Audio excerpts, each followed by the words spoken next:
Claro, Felipe. A gente falou nas últimas aulas sobre as alahotas desde estudar a Torá. Quando a gente fala de estudar a Torá, a gente não dá a santidade apenas para o estudo, mas as próximas leis falam da santidade dos próprios livros que a gente usa para estudar a Torá. Lembro em época de escola, a vontade que dava depois de você fazer uma prova muito difícil, você pegar aquele caderno, aquele livro, pelo menos eu tinha essa vontade, e jogar no lixo.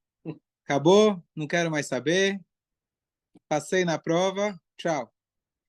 Chas v'shalom, Deus nos livre quando a gente fala de Torá. Tem uma frase que a gente diz, quando a gente termina um livro inteiro, Talmud, por exemplo, a gente faz uma comemoração. Nessa comemoração, a gente lê o último trecho e compartilha com todo mundo aquele ensinamento. Todos aqueles que participam têm o mérito como se fosse que eles estudaram o livro todo. E a frase que você conclui é Hadran Allah. Hadran Allah significa eu volto, eu vou voltar para você, eu vou estudar de novo. Ou seja, não é aquele hasta la vista, estudei, next, próximo, não te vejo nunca mais, pelo contrário. Quando você terminou, você assume o compromisso que você vai estudar novamente. Então tem uma santidade muito grande para os livros de Torá. Nem se fala, obviamente, a própria Torá, mas qualquer livro de Torá, ele tem uma santidade. Então a gente vai estudar um pouco sobre esse cuidado que a gente deve ter com esses livros, e estudar também sobre a mitzvah de que cada um de nós tenha livros de Torá em casa. É super importante que você adquira livros de Torá na sua casa. Então vamos lá. Se a gente for ler a Torá, dentro dela você tem 613 mitzvot. A última de todas as mitzvot é a mitzvah de que cada um de nós tem que ter uma Torá para si. Você deve ter um Sefer Torá completo para você mesmo, escrito com seu punho. Essa é a mitzvah original e ideal. Você já fez um? Pode começar, hein? Pode começar, dá tempo. São 340 mil letras, mais ou menos. Então vamos falar da letra. Então essa é a mitzvah que a Torá diz para a gente. Como a Torá diz isso? Sempre a Torá fala uma linguagem enigmática. A gente não consegue, sem interpretação dos sábios, deduzir o que a Torá está dizendo. Mas a Torá diz o seguinte: Ve'atá, e agora, Kitvu lachem et hashirah azot. Escrevam para vocês esse cântico. Esse cântico? Que cântico? Mas dizem nossos sábios, esse cântico se refere a toda a Torá. É uma alusão, na verdade, a toda a Torá. Todos nós temos que ter um Sefer Torá escrito por nós mesmos. Mesmo que você já herdou uma Torá de família, ainda assim, você tem que ter a sua. Nada por acaso. Tá aí, ó. Escreveu quando isso? Ontem? Mandou ontem. Mandou ontem. Muito bom. Perfeito? Isso aí. Então, eu imagino... Meu filho escrevendo uma letra na Torá. Eu imagino que ninguém aqui tem uma Torá e está se perguntando, peraí, eu não tenho uma Torá e não sei se o Rabino tem uma Torá na casa dele. Não sei se o Rabino sabe escrever uma Torá. A maioria não sabe e a maioria não tem uma Torá. Então, qual que como a gente cumpre essa mitzvah? Então, como tudo na Torá, você tem as interpretações. E se você tem a possibilidade de escrever ou encomendar um Sefer Torá, por que eu digo encomendar? Melhor você escrever você mesmo. Mas existe uma regra que você pode delegar para outra pessoa e você está cumprindo a mitzvah da mesma forma. Então, se você tem essa possibilidade, faça. Escreva uma Torá. Compre uma Torá.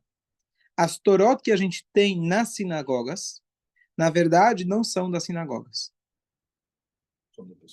A verdade é que quando a gente fala que a pessoa deu uma Torá para a sinagoga, qual que é o correto? A pessoa, ele compra a Torá, ele paga pela Torá, pode ser uma pessoa, pode ser uma comunidade. Uma das primeiras Torot que a gente tem aqui, a que a gente usa no dia a dia, foi comprada um grupo grande de pessoas, todo mundo junto se juntou e comprou. E a pessoa, a família, ela cede o uso da Torá para uma sinagoga, para uma congregação. E assim ele tem a mitzvah dupla. Número um, ele fez a mitzvah e continua tendo a mitzvah dele ter uma Torá. E número dois, não adianta você ficar guardando dentro de casa. Mesmo às vezes você não sabe usar. Você não vai ter como usar, você precisa ter minyan. Então, você está dando privilégio, mérito, para que essa Torá seja lida e seja utilizada. E aí você tem essa mitzvah de uma maneira, digamos, muito bonita. Mas essa não é obrigação para todos nós. Não são todos que têm essa possibilidade de escrever uma Torá, ou até mesmo encomendar uma Torá que custa alguns milhares de dólares. Por que custa tão caro? Demora pelo menos um ano um sofer escrever o material, cada uma das yeriot, cada uma dessas partes que a gente usa de pergaminho é um animal. É um couro de um animal inteiro. Então, todo o processo para fazer realmente é caro, é caro. Então, essa seria a mitzvah, assim, ao extremo. Qual é a nossa obrigação? Então, essa obrigação se divide em duas partes. Por que a Torá diz para você escrever uma Torá? Por que você tem que escrever uma Torá? Para você ler. Para você ler. Aprender. Para você ler. Você tem que ter uma Torá para você ler. E a outra coisa, a mitzvah da própria escrita. Então, como você cumpre essa mitzvah? Tem duas partes. Parte número 1, você adquire uma letra na Torá. Eu acho que isso todo mundo aqui já deve ter feito. E essa letra você pode comprar. Como a gente faz isso? Então, normalmente, quando estão escrevendo algum Sefer Torá ou comunitário, ou uma pessoa que está doando, ele abre essa possibilidade para mais gente. Por que você comprar? Porque você quer que aquilo seja teu. É um valor simbólico, mas você compra aquela letra vai ser sua, para você realmente fazer parte, e com isso você cumpre a mitzvah de você escrever como se fosse que é uma Torá inteira. Você cumpre 100% essa mitzvah. Muitos costumam, não é obrigação, mas quando você compra essa letra, se você está presente na hora que o sofer vai escrever, você segura, como você mostrou agora no vídeo, você segura junto com o sofer, você faz a frase que ele te diz, Leshem Dushat Sefer Torah, que eu estou escrevendo com a intenção que seja uma letra da Torá, não estou escrevendo um documento, estou assinando um cheque, estou escrevendo uma Torá, tenho que ter essa consciência, assim como o sofer, quando ele escreve, a cada tanto ele tem que estar repetindo para si mesmo, estou fazendo isso com a intenção de escrever um Sefer Torah, e aí você segura junto com ele, espero que não segura sozinho, você vai rasurar lá o negócio, vai complicar, vai dar trabalho, então você segura junto com ele, e assim você faz a mitzvah e participa também de escrever a letra junto com ele. Então, a Torá só é feita por encomenda mesmo. Quer dizer, A Torá... ninguém vai preparando uma Torá. Não, mas quem escreve bem, ele sabe que ele vai ter uma encomenda, se ele não tem, ele já prepara a mercadoria. Às vezes alguém compra porque é uma pronta entrega. Alguém fala, não, eu quero uma Torá, vou inaugurar uma sinagoga, consegue para mim. Então, muita gente escreve, já começa a escrever. Tem as duas situações, ou por encomenda, ou alguém que já sabe que tem cliente, que vai ter cliente, ele já começa escrevendo e depois ele vende. Aqui em Brasília tem isso. Aqui no Brasil, tem alguém que senta e escreve, já foram escritos vários Sifrei Torá aqui no Brasil. O que a gente tem aqui, o vermelho, que a gente usa lá embaixo, foi escrito aqui pelo Rabino Ezra Kafif, ele escreveu do começo ao fim, e demorou bastante tempo, mas foi um projeto que a sinagoga foi fazendo e foi pagando para ele, mensalmente, para ele terminar. Porque ele não pode esperar um ano até ele ganhar o salário, enquanto isso vai comer o quê? E o valor, tá? Quem que determina assim? Quem que determina o valor? Então, depende muito da qualidade. Depende da qualidade do pergaminho, depende muito isso não é tanto, mas às vezes até o valor da própria Etz Haim, que é aquela base, que é as duas hastes que seguram, pode colocar pratas, até a capa pode fazer ela mais prateada, etc. Mas o que também faz, o que mais influencia é a qualidade da escrita dele. Assim como você pode ter um texto escrito bonito, ou um texto de médico. Tá feito. Tá kasher. Mesmo kasher, você pode ter um bonito e você pode ter um não tão bonito. E dentro das letras também tem tipos diferentes de letras. Sfaradi, Arizal, assim por diante. E aí também cada uma dá mais ou menos trabalho. Então, isso vai do valor de cada sofer, isso vai variando.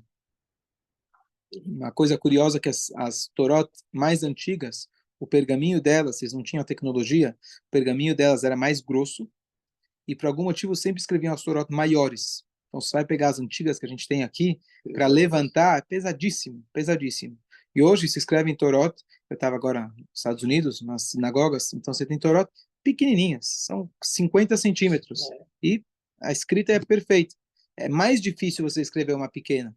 É mais difícil, então também aí pode acabar custando mais caro. Falar alguma coisa? No, digo que todos tienen que tener pelo menos una letra, entonces. Pelo menos uma letra. Pelo menos uma letra. Eu fiz lá na Angélica. É bom? Nunca é demais. Se tiver mais uma Pode oportunidade, faz de novo. Ah, de novo, tem Sim, que fazer. tem que não, mas é sempre Aqui uma boa vai ter oportunidade. Bezrat Não, Hashem. não atrapalha. Bezrat Hashem. Então, vão a fazer, então. Quando agora começou a guerra, então se resgatou mais ainda essa mitzvah, porque ela tem uma segular de segurança.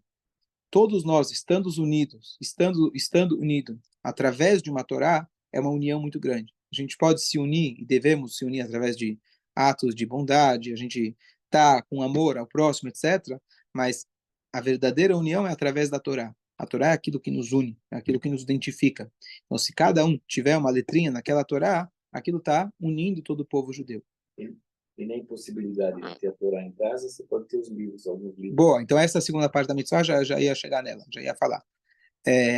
Mas só concluindo a primeira parte da mitzvah, não me deixe esquecer, de você, mesmo que você já tenha uma, de você fazer parte de um Sefer Torah, especialmente existem alguns Sefer Torot que foram escritos, estão sendo escritos não com o intuito, eu quero dar uma Torá, então eu deixo os outros participarem.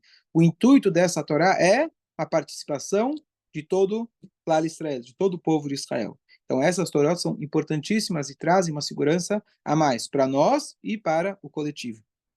E, curiosamente, a palavra Israel, povo de Israel, ela é o acrônimo das palavras em hebraico Yesh Shim Ribo Otiot La Torá. Significa, existem 600.000 letras na Torá. O valor 600.000 é o valor significativo do povo de Israel. A Torá descreve para a gente que o número de pessoas que saíram do Egito eram 600.000. Então, a palavra Israel, ela compõe a seguinte frase: a Torá tem 600.000 letras. Qual que é a ideia? Se uma letrinha está apagada, toda a Torá deixa de ser kasher.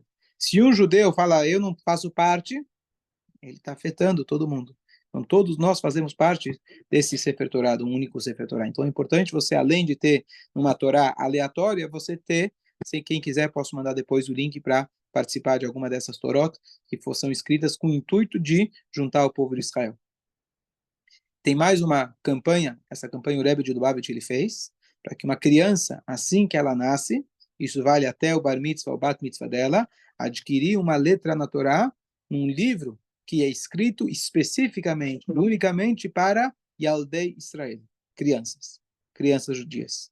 E aí você compra, tem um site para você comprar, kidstorah.org, kids, K-I-D-S, torah.org, Torah, acho que é com um H no final, não tenho certeza, tem os dois, e você adquire lá uma letra por $1. $1 é valor também simbólico, e ainda eles gastam mais com o correio para te mandar um diploma. E, curiosamente, esse diploma, ele vem em hebraico, ele vem com a foto das 4 cidades sagradas de Israel, Tveria, Hebron, Jerusalém e Tzfat, e ela vem escrito qual paraxá, o nome da criança em hebraico, e em qual paraxá que foi escrita a letra dela. Você não diz para a criança qual palavra foi escrita. Por quê? Porque às vezes aparece a palavra Korah, Paró, Bilam, pessoas que não foram. E a criança pode pensar, não, peraí, essa aqui eu queria Moshe, eu queria uma letra no nome de Deus, eu queria os 10 mandamentos. Não. Todas as letras na Torá são igualmente sagradas. Tem o nome de Hashem, etc. Mas como se faltar uma, independente qual seja, de Paró ou de Moshe, a Torá deixa de ser completa. Então você fala para a criança, vem escrito qual paraxá, de qual livro e de qual paraxá que ele ganhou a letra, mas não qual palavra exatamente. E fica um diploma, eu em casa tenho os diplomas de todas as crianças, isso também é uma segurança, algo muito bom que traz muita brachá para as crianças. Então, se alguém ainda não fez, então até o Bat Mitzvah, ele faz nesse livro de Torá, depois de Bat Mitzvah, ele faz naquela outra que eu falei, que é aquele coletivo do povo de Israel. Mas é uma letra ou uma palavra? Uma letra. Uma letra dentro de uma palavra. Dessa campanha que o Rebbe começou anos atrás, já fizeram 7 ou 8 Sifrei Torá. Eu falei antes que são 600.000 letras. Se você for contar, a última vez que eu contei, era 300 e, se eu não me engano, 340.000 letras. Então, você pode fazer 340 1000 vezes 8 livros de Torá, pode imaginar quantas crianças, Baruch Hashem, ao longo dos anos já participaram delas.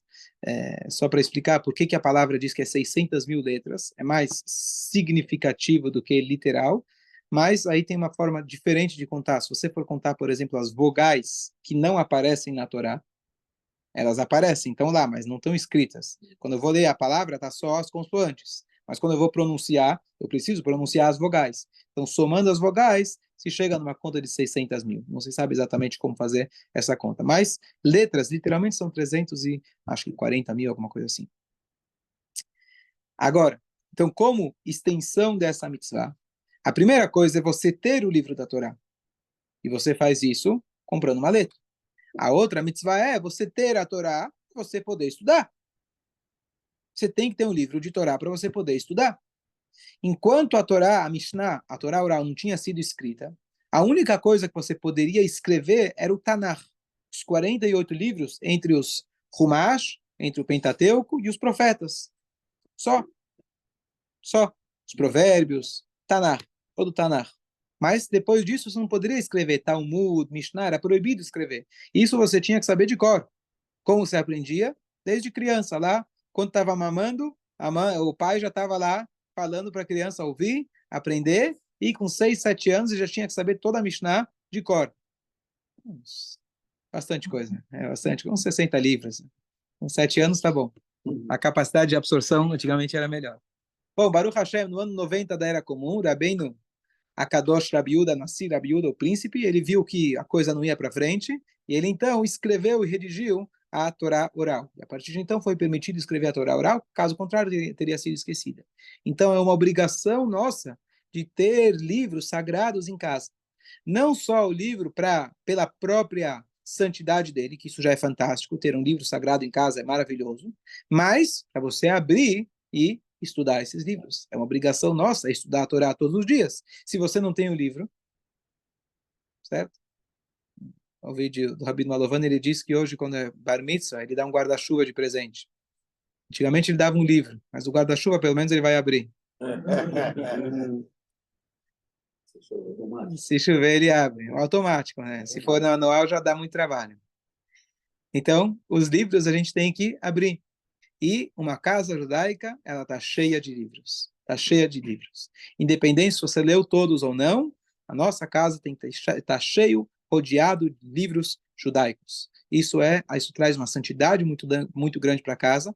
E além do mais, cada vez que você chega em casa, você vê aquele tanto de livro, bom, talvez tá na hora de eu ler alguma coisa, está na hora de eu estudar alguma coisa. Então, isso traz uma santidade muito grande e alguém me comentou há pouco tempo de um rabino dele em Israel, que ele entrou na casa dele, uma casa nanica, né, tipicamente uma casa em Jerusalém, muito pequena, muito cara, com seus, sei lá, 7, 10 filhos, e a única coisa que ele via na casa, livros. De todos os lados, na parede, em cima, no teto, onde for, tinha livros sagrados. E assim que é uma casa judaica. A gente, obviamente, tentar estudar o máximo possível e está sempre estudando a Torá. Tem transliterado? Boa. Então, quando a gente estava estudando antes sobre o estudo da Torá, a gente falou de que a pessoa não tem que esperar aprender hebraico para começar a estudar. Você tem hoje muita coisa traduzida para o português, para o espanhol mais ainda, para o inglês mais ainda. Tem transliterado, você tem traduzido a Torá, hoje você tem Talmud, você tem muita, muita coisa. Então, se você não lê hebraico, é bom você ter livros em hebraico, mesmo que você não leia, porque eles têm a letra original, têm a sua santidade especial. Mas mesmo em português, ele é tão sagrado, não tão sagrado quanto, mas ele tem uma santidade absoluta. Isso a gente tem, então, como extensão dessa mitzvah, porque o intuito dessa mitzvah de você escrever a Torá é para você ler a Torá. Então, hoje, a gente escreve a Torá não só como pergaminho, a gente imprime a Torá, a gente imprime o Tanakh, imprime os vários livros que existem, então a gente tem a obrigação de tê-los em casa e, obviamente, estudar eles também. Quando eu estava na Yeshiva, no Canadá, lá tinha muitos russos, e tinha um rabino russo, tinha lá, sei lá, os seus 50 anos, mas a juventude dele, ele cresceu dentro do comunismo russo. E lá, para ter acesso a livros judaicos, que era clandestino, era muito difícil. E ele, quando chegou nos Estados Unidos, com seus, acho que 15, 16 anos, conseguiu sair de lá e veio para os Estados Unidos para estudar. Estava com muito medo.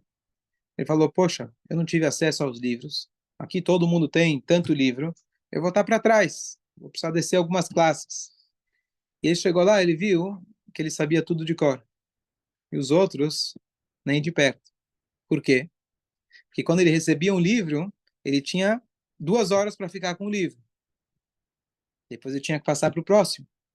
E naquelas 2 horas que ele estudava, o afinco que ele estudava, a dedicação que ele tinha, e depois ficar revisando na cabeça, ele estava muito, muito além de todos aqueles que estavam nos Estados Unidos, na terra boa, na terra da liberdade, onde quando você tem tudo, você acaba não aprendendo nada. Então, não que ninguém sabia nada, mas de longe ele sabia os livros de cor. Então, isso dá para a gente uma ideia de como deveria ser antigamente, quando era proibido escrever, como as pessoas eram obrigadas a estudar. Os livros que estão escritos. Quantas horas que tinha para o cara? Não, era um rodízio. Falam para você, olha, você tem esse livro, você tem 2 horas para estudar o quanto for. Mas Problema. Era, eu estou dando um exemplo, né? Mas máximo. era um rodízio. Era um rodízio que você tinha que passar para o próximo. não sei, mas... Não, era o máximo que o cara consegue fazer. Tem história do Rabino Ovadia Yosef, que ele ia para Alexandria para... A missão era trazer o livro, mas eles não deixaram nem trazer e falou, olha, você pode estudar o livro e depois vai embora, o livro fica aqui. Então, quando ele voltou para Israel, falava, ué, mas cadê o livro? Ele falou, está aqui. Está na cabeça. E sabia letra por letra. O Rabino Ovadia Yosef, ele é muito Letra famoso por pela letra, memória ele dele, sabia. enciclopédia, literalmente fotográfica, ou mais que isso. Sim. Ele tinha realmente essa capacidade. Mas aqueles que não têm, que têm que quebrar a cabeça, têm que continuar estudando. E tem os livros para isso. Muitas vezes, uma coisa curiosa, trazer do mundo laico, mas se aplica também para a Torá. A gente quer fazer as provas para os alunos, a gente fala, olha, você não pode ter consulta no livro. Você tem que fazer a prova sem consulta. Por quê? Ele tem que saber na cabeça. Mas na vida, você tem os livros. Por que fazer a prova sem consulta? Na vida você tem o livro. O que você precisa é ensinar o aluno a pegar o livro e entender o livro. Então, não tem um sentido eu fazer uma prova do Talmud. Claro que é bom, é muito bom saber de cor o Talmud, saber a Mishnah, mas isso é uma outra coisa, uma prova de palavras.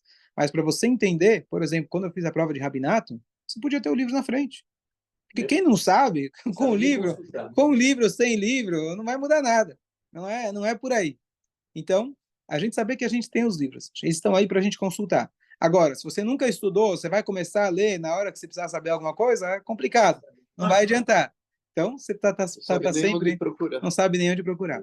Então, por isso, o Yodit sempre tem que estar estudando. E hoje, literalmente, com a tecnologia, onde você tem tudo, você coloca no Google, quanto mais Google você tem, menos inteligência, menos capacidade você tem. Eu sempre digo que a educação, o desafio hoje da educação, não é passar informação, porque o Google é muito mais inteligente que o teu professor, muito mais. O aluno que tira o Google do bolso vai dar de 10 no professor, não adianta. O que o professor precisa ensinar é como assimilar as ideias, a didática e como assimilar. Qual que é a didática? A didática tem que ser como você pegar do livro alguma informação que seja útil para você. E aqui a gente vê a importância da Torá. Muitas coisas que a gente aprende na escola, eu garanto que 99% de nós não lembra nada, porque não foi útil para a nossa vida. E eu sempre perguntava, mas que diferença vai fazer na minha vida? Tá bom, saber ler e escrever, concordo. Matemática, algumas coisas, concordo. Mas o resto, tá certo? É? Cada um com a sua física, química. É bom ter uma noção, mas todos aqueles detalhes, bom, a resposta é que precisa preencher currículo, né? O professor tem que ter trabalho, o aluno tem que sair de casa para não encher o saco dos pais, então você tem que botar a matéria lá para encher. Então, isso não funciona na Torá.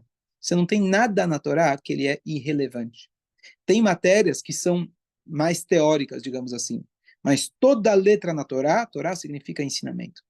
Tudo que se aprende na Torá, e esse é um papel, um desafio de um professor de Torá, e eu sempre tento, me esforço para fazer isso aqui nas aulas, por mais teórico que seja a Parashá, por exemplo, que seja dos sacrifícios, a gente vai lá e tenta tirar uma lição para o nosso dia a dia, porque Torá significa ensinamento. A Torá é viva, a Torá você tem que estar sempre extraindo algo dela. Assim como a Torá é viva, os livros também são vivos. Vou concluir com uma história, já contei algumas vezes, mas muito bonita. A gente vai estudar mais sobre o respeito que a gente tem que ter com os livros, de você não jogar ele no chão, de você eventualmente, se quer descartar, você tem que mandar enterrar e assim por diante. Mas os livros são vivos, a gente enxerga eles como se fosse alguém, uma personalidade. E quando a gente estava estudando em Israel, depois de casar no Colel, se chama, o Colel, ele foi, a Yeshiva, né, foi mudar de endereço. E lá não tem muita mão de obra é cara. Então, o nosso professor, o chefe, ele falou, olha, gente, existe uma mitzvah da gente respeitar os nossos professores. O respeito que a Torá exige da gente, que a gente tenha com nossos professores, é máximo. Hoje, quem são nossos professores? São os livros. Antigamente, você não podia escrever, você dependia unicamente da informação do teu professor que repetia até você aprender. Hoje, a gente não tem essa metodologia. Quem são nossos únicos verdadeiros professores? São os livros. Gente, levanta da cadeira e pode começar a empacotar. E todos nós fomos lá empacotar. Eu fico sempre na dúvida se ele contou essa história para economizar nos funcionários ou para dar para a gente o privilégio da gente carregar os livros. Não tem nada de, pelo contrário, uma mitzvah muito grande. Você poder empacotar tudo, encaixotar, botar no caminhão, tirar, organizar, isso é uma mitzvah. E você vê muita gente que tem esse cuidado, mesmo quando na sinagoga que a gente tem a funcionária que vai vir depois, vai colocar na prateleira, se você pode pegar teu siduro, outros sidurim que estão jogados por aí, você enxerga eles como uma entidade, como se fosse uma pessoa. Aquela pessoa que te ensinou, aquela pessoa que você tem um carinho por ela. A gente beija os livros, a gente dá um cavalo para esses livros e a gente não deixa eles, Chas Shalom, desprezados. Bom dia. Foi, Chico, muito bom. o Cláudio, segundo